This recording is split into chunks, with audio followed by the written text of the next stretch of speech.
Alors, articles voilà, plus généraux. On va commencer par deux articles en même temps, ce qui est assez drôle parce que j'aime bien voilà, penser aux deux choses, donc fraude sociale et fraude fiscale. Actu 17, Paris, un richissime homme d'affaires mis en examen pour fraude fiscale. 461 millions d'euros saisis. C'est intéressant. En plus, c'est Actu 17 et la police qui parle de ça. Adrien Labi, millionnaire britannique, propriétaire de la foncière immobilière du Triangle d'Or à Paris, a été placé sous contrôle judiciaire avec une caution obligatoire dont le montant s'élève à 30 millions d'euros. Ah oui, quand même. Adrien Labi, un riche homme d'affaires britannique né en Libye, propriétaire de... Ça n'a aucun sens la phrase, mais bon. Propriétaire de nombreux immeubles dans les quartiers huppés de Paris, a été mis en examen pour des soupçons de fraude fiscale et de blanchiment.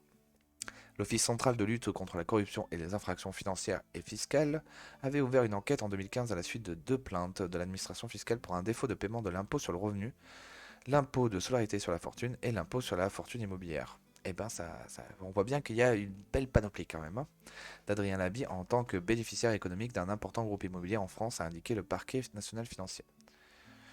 Adrien Labi, qui a été visé par un mandat de recherche, a été placé en garde à vue mardi et une information judiciaire a été ouverte le lendemain. Il a été mis en examen pour fraude fiscale et omission de passation d'écriture comptable en 2010 et 2011, ainsi que pour fraude fiscale et blanchiment de cette infraction entre 2018 et 2022. D'accord. Oula, je vais éternuer. Ah putain, pardon, désolé. Ah putain. Attendez, je coupe le micro 2 secondes.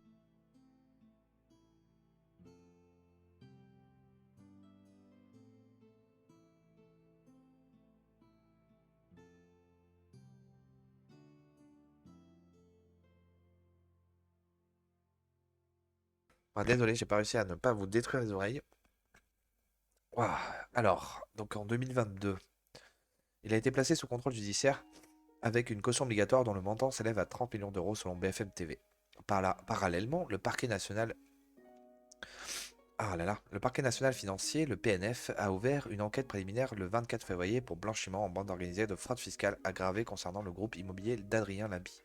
Ce dernier est soupçonné de ne pas avoir déclaré les plus-values réalisées lors des ventes à l'impôt sur les sociétés. Des saisies à hauteur de 461 millions d'euros ont été réalisées dans les dans les deux procédures pour garantir le paiement d'une éventuelle amende et la régularisation de la situation fiscale. T'as 461 millions d'euros quand même. C'est violent, hein. Bah bravo, hein. Cette affaire de fraude fiscale et de blanchiment impliquant un des grands propriétaires immobiliers en France est un signal fort à la lutte contre l'évasion fiscale et la fraude dans le pays. Les autorités judiciaires continuent d'enquêter pour faire toute la lumière sur cette affaire. Bah bravo, très bien. C'est bien, il faut s'occuper des deux fraudes, fraude fiscale et fraude sociale. Et donc alors de l'autre côté, le pendant, fraude aux aides sociales, les fichiers. Les fichiers de compagnies aériennes vont être utilisés afin d'identifier les allocataires qui résident à l'étranger la plupart du temps. J'ai pas très bien compris ça, ce truc. Alors qu'est-ce que ça veut dire? Le gouvernement continue de dégainer des armes contre les fraudeurs. Le ministère des Comptes publics, Gabriel Attal, a annoncé mercredi 8 mars 2023 la mise en place d'un nouveau plan de lutte pour lutter contre la fraude aux allocations sociales, estimé à 351 millions d'euros en 2022. Moi j'avais lu beaucoup plus que ça, hein. Quand on regarde Charles Pratt, 351 millions d'euros. Après, ouais, bon. Il présentera prochainement un plan de lutte contre la fraude au RSA et aux allocations familiales et logements. Et les retraites. Parce que c'est plutôt les retraites et les cartes vitales. Donc, bon, c'est pas grave. Bon, c'est vrai que c'est pas une aide. Enfin bon, c'est bizarre. Le ministre des Comptes publics a annoncé mercredi 8 mars 2023 le recours au fichier des passagers des compagnies aériennes afin d'identifier les allocataires qui résident à l'étranger la plupart du temps. Oui, en gros, ça va rien changer. Enfin, bon. Aujourd'hui, les caisses de sécurité sociale peuvent déjà vérifier un certain nombre de choses, des factures d'électricité, des opérations bancaires. Je souhaiterais qu'on élargisse, a expliqué Gabriel Attal à RMC et BFM TV. Que les caisses de sécurité sociale qui ont un doute sur le fait qu'une personne a bien résidé sur le sol français puissent accéder au fichier des passagers des compagnies aériennes, le fichier PNR, Passenger Name Record, pour regarder quand une personne a pris l'avion en direction de la France, explique-t-il. Je trouve ça toujours énorme quand c'est des trucs européens, parce que le PNR c'est un truc européen, et donc c'est écrit en anglais. Donc tu te sens totalement dépossédé de ton pays parce que c'est pas des noms français. Et en plus c'est en anglais alors qu'il n'y a plus d'anglais dans l'Union Européenne. C'est juste génial, j'adore ce truc, ça montre l'incohérence du délire quoi. Ce n'est pas une question de fliquer. Bien sûr, c'est bien. Les bénéficiaires, quand vous recevez des fonds de la solidarité nationale, il faut que vous soyez en droit de les recevoir. Justifie Gabriel Attal. Bah oui, mais bon, il fallait bien plus loin que ça hein, là-dedans, hein. Mais bon, c'est pour m'en faire croire en fait à la droite, aux gens un peu débiles qui font des choses, quoi. C'est comme pour la loi sur l'immigration, ridicule. C'est comme là, apparemment, il va falloir. Ils ont dit qu'ils vont durcir le fait d'obtenir les aides sociales. En gros, on va passer de 6 mois. Il faut que tu reçois 6 mois sur le sol pour obtenir les aides sociales. Déjà, actuellement, c'est 6 mois. Il faudra que tu y sois 9 mois. Ouah, ça change vachement quelque chose. On ne se fait pas violer dans tous les sens. Ah, c'est n'importe quoi. Le ministre s'est par ailleurs engagé à donner un avis favorable à un amendement du sénateur Les Républicains Bruno Retailleau au projet de réforme des retraites du gouvernement. Le Parlement souhaite augmenter de 6 à 9 mois la durée annuelle de résidence en France, c'est exactement ce que je viens de dire, pour être éligible au minimum vieillesse. Mais ça ne change rien, et juste au minimum vieillesse, hein. Gabriel Attal a même annoncé sa volonté d'harmoniser cette durée de résidence à 9 mois pour l'ensemble des prestations sociales. Aujourd'hui, pour toucher le minimum vieillesse ou les allocations familiales, il faut passer 6 mois en France. Pour toucher les APL, aide personnalisée au logement, NDLR, il faut passer... Pourquoi je dis NDLR? Il faut passer 8 mois en France. Pour toucher le RSA, revenu de solidarité active, il faut passer 9 mois en France. C'est fou, c'est fou. Je suis favorable à tout harmoniser à 9 mois. Waouh, putain, mais quelle réforme de malade, a indiqué l'ancien porte-parole du gouvernement. Pourquoi les mecs qui résident ont droit à toutes ces aides? Quel est le délire? C'est incompréhensible. Juste parce qu'ils résident, hein. C'est juste résider. C'est pas travailler, c'est pas rien du tout. Enfin, c'est...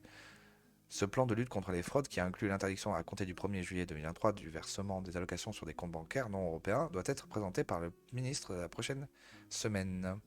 Ouest France. Alors, est-ce que j'avais mis, parce qu'il y avait un autre truc moi qui m'avait fait halluciner. Ah, je l'ai pas mis de côté, putain. Faudrait vraiment que je mette de côté plus les trucs, hein.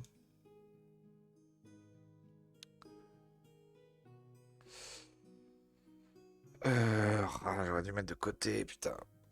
Alors attendez, juste 2 secondes. Parce qu'en fait, en gros, là, il y avait aussi sur l'aide médicale d'État. Donc là, sur mon compte Twitter, vous pouvez aller voir. Je fais quelques petits tweets. Alors attendez, normalement, je peux aller voir. Si vous voulez me rejoindre et vous abonner. Donc la revue de Pedro. On est là avec mon petit tweet principal. On voit que je partage des trucs tout à fait... je partage Mélenchon tous les jours. Tous les jours, c'est Mélenchon que je partage parce que c'est bien. Donc c'était hier. Est-ce que je vais retrouver ça? On a que c'est le truc qu'on a vu ce matin.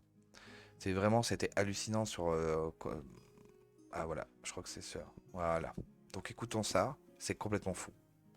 Franchement, et les j'hallucine. en situation. La France est Ça le pays viendra le plus compléter. généreux au monde Oui. concernant. Alors, il y a d'une part les étrangers en situation légale et les étrangers en situation illégale. Oui. Il n'y a pas un seul pays qui fait comme nous. Non, pas un seul pays qui fait. Alors, il y a d'abord le fait que, y compris les irréguliers en France, ont accès quasiment aux mêmes soins que nous tous. Il y a des exceptions comme les cures thermales ou la PMA, mais enfin, c'est quand même très, très marginal. Donc, c'est le même régime que pour, alors qu'ils sont en situation irrégulière. Et il y a en plus un permis de séjour pour soins qui est accordé en France. C'est-à-dire que dans le monde entier, si quelqu'un ne peut pas accéder pour se soigner à un soin, non pas qu'il n'existe pas chez lui, mais parce qu'il ne peut pas se le payer, eh bien, il peut demander un permis de séjour en France pour soins. Il y a 30 000 personnes qui l'ont obtenu et qui sont en France pour cela. Il y a des demandeurs qui sont un peu étonnants. Il y a 17 Américains, 11 Canadiens, 2 Japonais. Enfin, c'est tout un monde qui candidate. Donc, en gros, il a expliqué pour 100 personnes, là, alors qu'il a dit un chiffre de 30 000. Donc, on sait quelles sont les autres nationalités, hein. Pour cela, et qui ensuite accèdent à des soins pris en charge par la collectivité nationale. C'est un problème qui est quand même considérable. Et ça a un effet d'attraction. C'est évident que la France, je dirais, alors là, à l'inverse total de ce que fait le Danemark, a une politique, au fond, d'appel. Parce qu'on fait savoir cela, ça se sait, évidemment. On sait bien que quand on est en France, on n'est pas expulsé. Ça aussi, les OQTF, on en a beaucoup parlé. La France est le pays qui en prononce le plus, mais qui en exécute le moins. On a 12% d'exécution. La moyenne, on a calculé la moyenne en Europe, c'est 43%. Donc on est vraiment très mauvais là-dessus. On ne peut pas expulser, on ne sélectionne pas, on n'intègre pas, on est très généreux dans l'accueil. Donc nous sommes très mal équipés. Il n'y a pas de politique, en fait, en France. Il nous faut une doctrine avec des moyens spécifiques. une politique publique dédiée et un cadre ferme, contrôlé par le Parlement. Le Parlement, à mon avis, ne contrôle pas suffisamment la politique migratoire française. Et on rappelle que vous vous basez sur des chiffres. Ce sont des oui, constats basés sur des Alors, chiffres. les chiffres, Vous vous basez sur des chiffres, vous ne mentez pas. Ce n'est pas juste de l'idéologie. Bah oui, bah, c'est ce qu'on fait tous. Hein. Donc c'est horrible parce que là, par exemple, là, le mec qui parle, il dit: moi, avec ma petite retraite, j'ai beaucoup de mal à payer ma mutuelle et ne suis pas couvert pour tout. Momo arrive d'Algérie ou autre en situation irrégulière, jamais cotisé 1 euro en France, va à l'hôpital et a le droit à tout, sans sortir la moindre euro. C'est quand même un truc de malade, les aides sociales et tout ça. Mais bon, bien sûr, tout ça, ça va les couilles, ça ne changera jamais. En tout cas, n'hésitez pas à faire monter cette information sur les aides sociales et la fraude. Et comme toujours, voilà comment le pays en fait se fait complètement entuber et continue. On ne sait pas pourquoi en fait tout ça est en place. On ne sait pas d'où ça sort. C'est vraiment au fur et à mesure du temps, ça a été tout mis. On ne sait pas. Voilà, n'hésitez pas à aimer et à faire monter et à commenter bien évidemment aussi. Ok, donc